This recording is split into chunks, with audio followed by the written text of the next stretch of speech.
Bonsoir à tous, je suis Kevin Gall, ministère prophétique.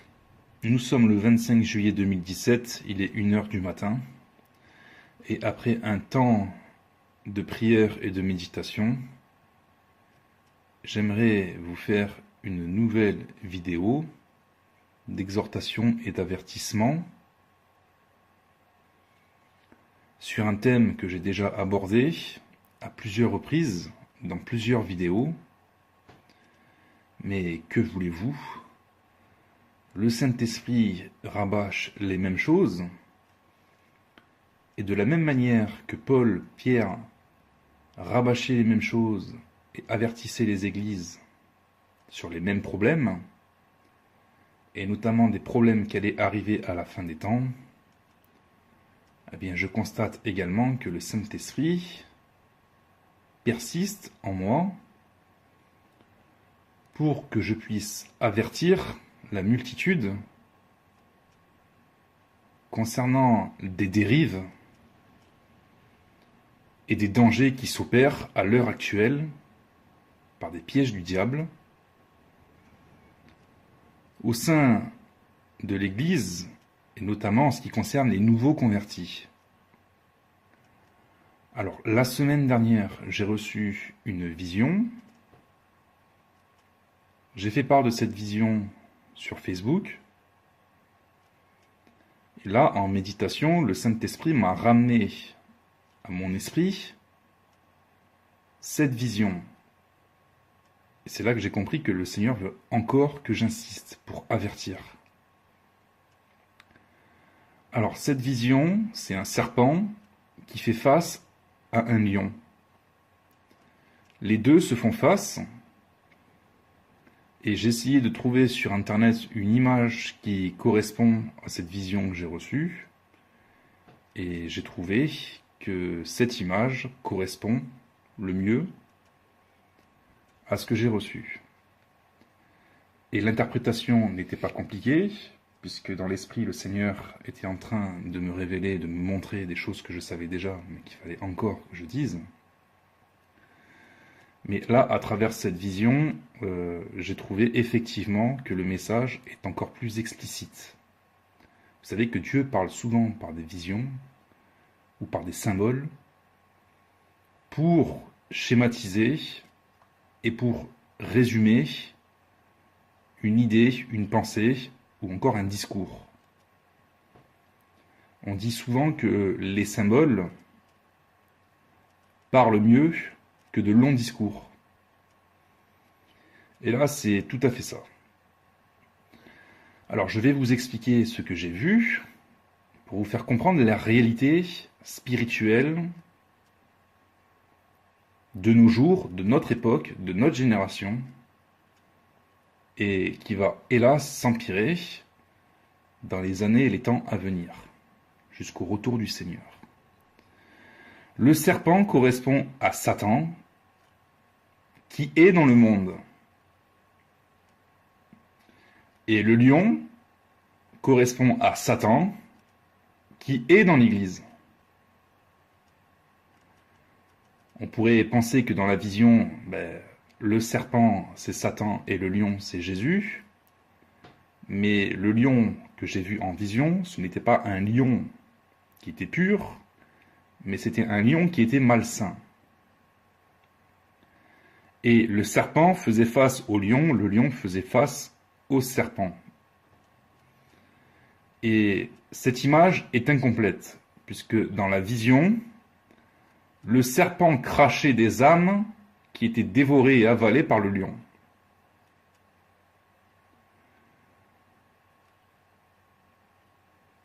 Alors, j'ai compris que le Seigneur était en train de me révéler qu'à l'heure où je vous parle, beaucoup d'âmes sortent du monde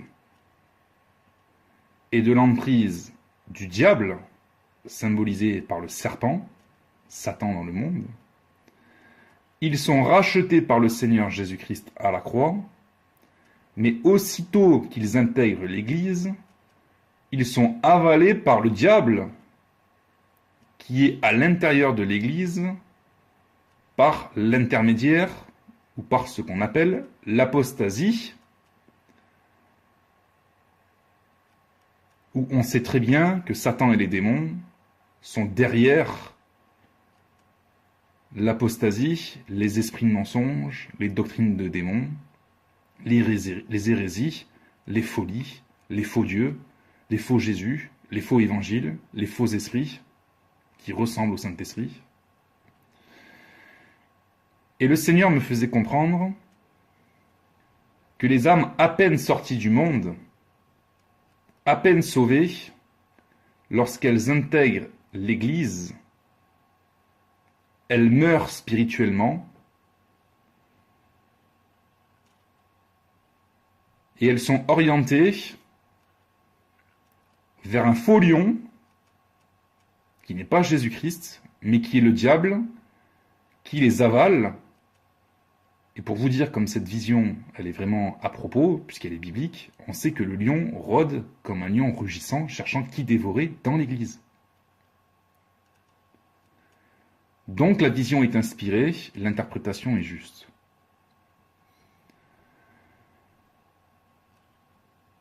Et le Seigneur, il voit ça d'une manière très attristée. Mais on sait également que le Seigneur, il est fortifié, il est fort, et qu'il savait déjà à l'avance comment ça allait se passer à la fin des temps.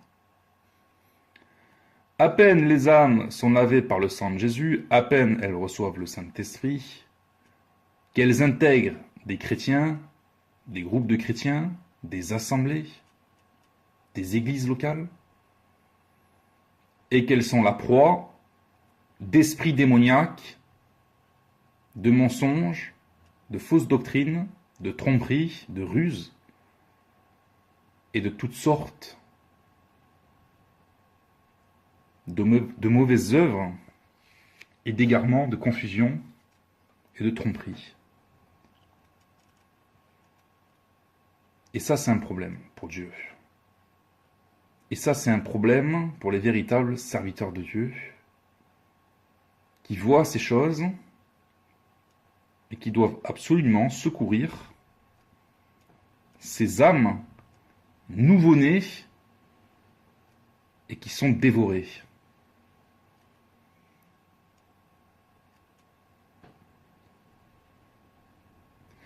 Dieu met également un avertissement concernant les nouveaux convertis.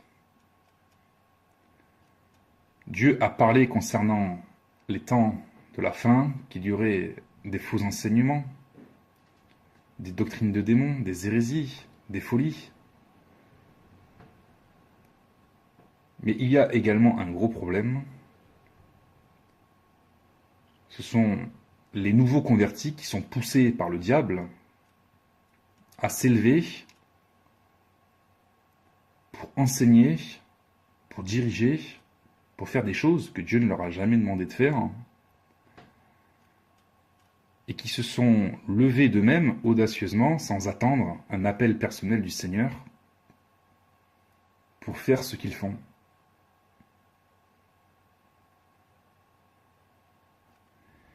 Et il y a des versets bibliques pour nous mettre en garde. On peut lire dans Timothée, on peut lire dans Jude, on peut lire dans Pierre, qu'avant d'exercer un ministère, il faut quand même recevoir la connaissance. Il faut être éprouvé.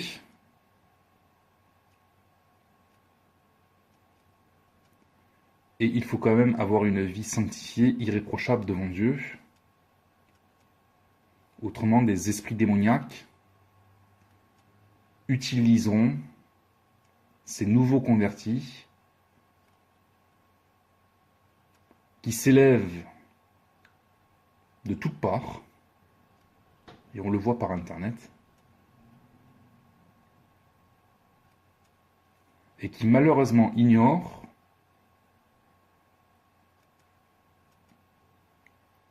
leur sort éternel. Pierre avait expliqué que les lettres de Paul étaient compliquées, surtout pour ceux qui en tordaient le sens, pour leur propre ruine. Jude a parlé du Dieu vivant qui n'a pas épargné les anges qui ont péché, mais qui les a précipités dans les abîmes de ténèbres. Les apôtres nous ont avertis que beaucoup se détourneraient de la vérité à la fin des temps.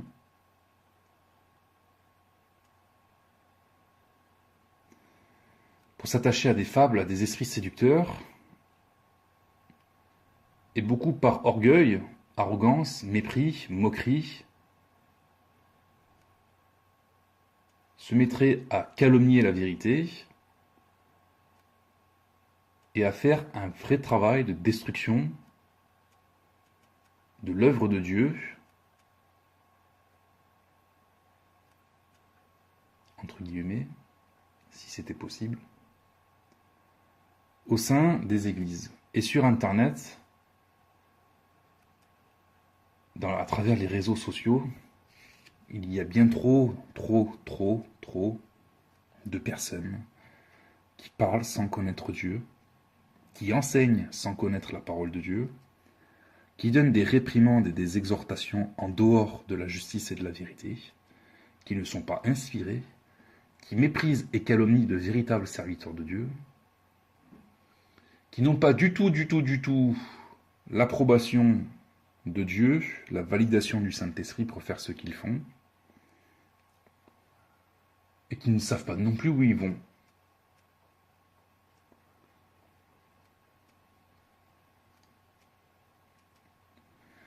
Alors je suis tombé sur cette image qui représente tout à fait ce que l'Esprit est en train de me faire comprendre. Des chrétiens qui prient Dieu sans connaître Dieu et qui font des œuvres qui ne sont pas du tout agréables au Seigneur et qui combattent le Seigneur. Et le Seigneur me montrait, exactement comme il m'a montré dans un songe il y a déjà maintenant plusieurs années, que j'ai vu des impies dans l'église fondre par la géhenne alors qu'ils étaient pasteurs, alors qu'ils étaient chrétiens. Beaucoup d'insensés, de nouveaux convertis et de neuneux, je suis désolé de parler avec autant de franchise et de vérité, se mettent à taper sur des pasteurs alors qu'ils n'ont jamais fait 1% de ce qu'a déjà fait le pasteur pour le Seigneur. Et ils croient que parce que la parole de Dieu parle dans Ézéchiel et dans les prophètes, et même chez les apôtres, qu'à la fin des temps, il y aura des faux prophètes et des faux docteurs, donc dès qu'ils voient un enseignant ou un pasteur appelé depuis de nombreuses années, mais qui peut se retrouver en difficulté, ils se mettent à le calomnier, à le salir, à le pourrir, alors que eux-mêmes viennent à peine d'être rachetés par grâce du Seigneur, et qui n'ont même pas commencé à servir Dieu, ils n'ont même pas été appelés. Et c'est comme ça que le lion les avale, tout cru, à peine sortis du monde, à peine ayant reçu le Saint-Esprit. Je dis la vérité. Cette image est la vérité. Voici le sort éternel que Dieu va réserver aux méchants, aux ingrats, à ceux qui par audace, orgueil et arrogance, et vous savez que les apôtres ont écrit qu'il ne faut pas qu'un enseignant, qu'un pasteur, qu'un évêque soit un nouveau converti, de peur qu'enflé d'orgueil, il ne tombe sous le jugement du diable. Le même jugement que le diable. Parce qu'un nouveau converti, en général, il n'a pas suffisamment de connaissances, et comme il n'a pas suffisamment de connaissances, il n'a pas suffisamment de recul, ni de sagesse, ni de discernement sur les choses. Et dès qu'il va comprendre ou savoir une toute petite chose, il va avoir la tête qui va enfler, enfler, enfler, enfler, avec le cœur.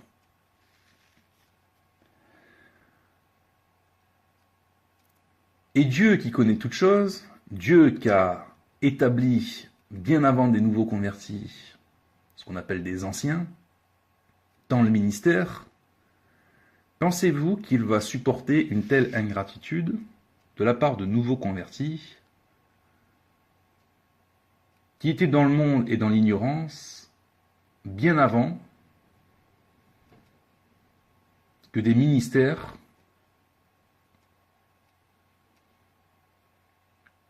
soient établis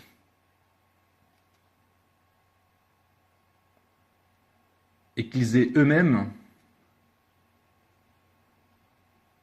remporté de grandes batailles pour le Seigneur dans le passé.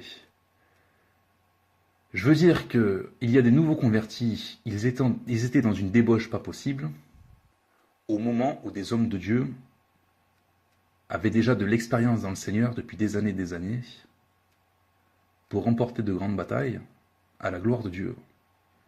Et ces nouveaux convertis, dès qu'ils ont été rachetés par le Seigneur, ils vont se permettre de calomnier et de faire des œuvres insensées et de mal parler et de médire et de salir des hommes de Dieu, même qui les édifient dans le secret. Il n'y a pas plus hypocrite qu'un insensé qui va sur Internet écouter des vidéos d'un prédicateur qui en vérité est édifié, mais qui va se permettre de vomir sur lui, publiquement ou en privé. Ça s'appelle de l'ingratitude, ça. Dieu, il voit toutes choses. Dieu, il sait, quand tu as été édifié par un homme de Dieu, d'accord, mais que derrière, tu l'as calomnié. Dieu sait ton niveau de compassion, et Dieu sait ton niveau d'ingratitude et d'hypocrisie. Et le sort de ces chrétiens-là, où jamais personne sont venus leur dire qu'ils n'ont jamais fait 1% de ce que tel homme de Dieu qu'ils critiquent ou qu'ils calomnient a fait, ces insensés qui n'ont jamais entendu des réprimandes inspirées du Saint-Esprit pour leur dire qu'ils étaient hypocrites, que Dieu les voit, que Dieu les entend et qu'ils ont intérêt de se taire, sinon Dieu va les égarer et les endurcir dans le mal, même jusqu'à les lever par des esprits d'égarement, de séduction, de mensonge, pour combattre le Seigneur, parce que je vous rappelle aussi que Dieu est souverain, c'est Dieu lui-même aussi qui s'établit des adversaires, et qui les endurcit, exactement comme Pharaon, qui était un vase de colère, formé pour la perdition. Il y a beaucoup de choses qui sont faites dans le secret et dans le public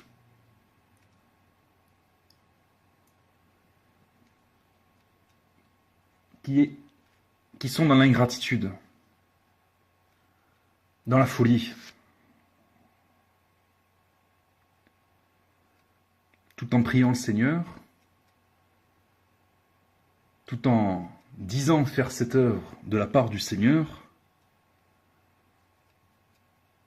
mais le sort qui leur est réservé dans le secret, je vous rappelle que Dieu, il peut choisir de réserver une âme pour l'enfer, bien qu'elle soit sur terre, cette âme. Je vous conseille de lire le livre de Jude.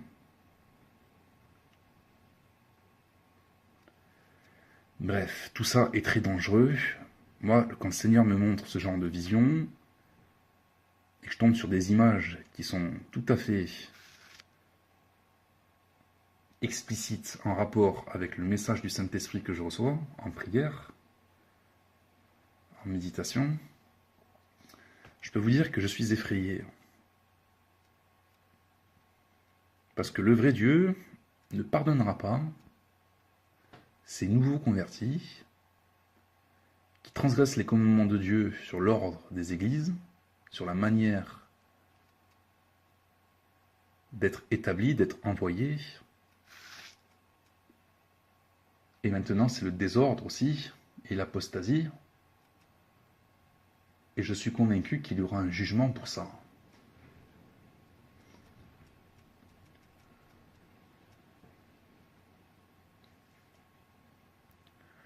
Et ce jugement, c'est de fondre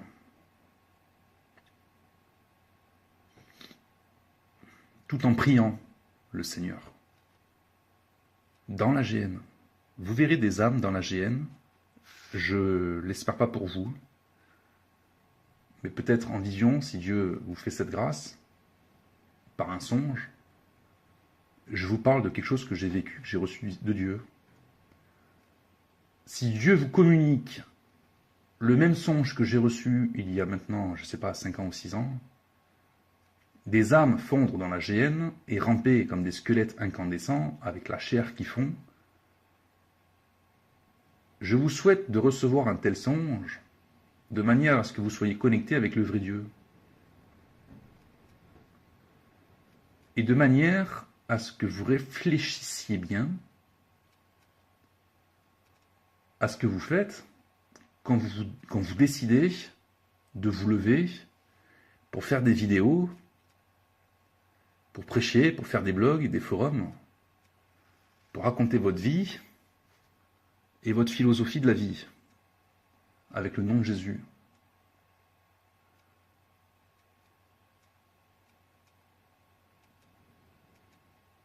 Se lever sans la permission du Seigneur, c'est très grave.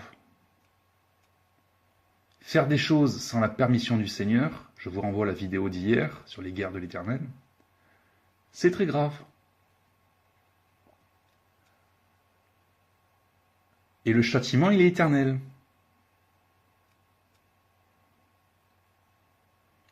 Alors quelqu'un dira, mais Kevin, à chaque fois tu fais peur, tu parles toujours de l'enfer, avec toi on ne peut rien faire, patati, patata, on n'ose plus servir Dieu, etc. etc.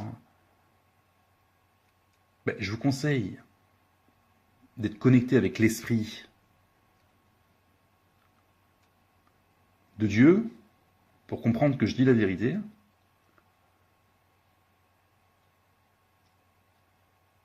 Et qu'il vaut mieux ne pas être né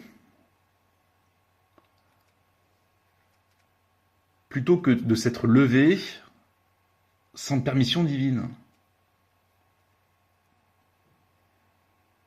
Parce qu'il n'y a pas un jour sans que Dieu m'envoie des chrétiens, qui m'envoient des mails, des messages, pour me montrer des articles et des vidéos d'insensés, qui n'ont pas d'onction, qui n'ont pas le Saint-Esprit, qui sont égarés et qui égarent les autres, par de la folie, de la confusion, des fausses doctrines, du n'importe quoi. Ces chrétiens-là doivent savoir que le vrai Dieu n'est pas un bisounours avec une couronne sur la tête, assis sur un nuage. Il n'est pas non plus le Père Noël. Le jugement est éternel. Il n'y a pas de fin. Il n'y a pas de fin. C'est une souffrance éternelle. Sans répit, à jamais, au siècle des siècles. Le temps de passage sur Terre est très court. Comme c'est écrit, on paraît et on disparaît comme une vapeur. Si on fait le rapport 100 ans sur l'infini, c'est-à-dire l'éternité, ça tend vers zéro, mathématiquement. C'est comme si notre vie terrestre n'avait jamais existé, comparé à l'éternité. C'est dire que c'est vraiment le moment de se calmer, de réfléchir et d'arrêter de faire des choses que Dieu ne veut pas surtout quand il a donné des réprimandes à travers des serviteurs de Dieu, à travers des songes, à travers des signes, à travers des malédictions. Bref, c'est le moment de se calmer. Soyez bénis et au revoir.